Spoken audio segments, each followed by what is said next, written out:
thank you so much for being here. And of course, to Sparkle, thank you for making this happen.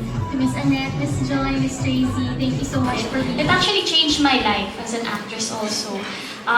One of the reason why I joined PBB is mas makilala ko ng mga tao as Ashley Ortega. Kasi bilang matagal na rin po ako sa industriya, lagi lang po nila ako nakikita sa mga teleserye and the roles that I portray. But inside the PBB house, mas nakilala nila ako as Ashley, as how I am as a person.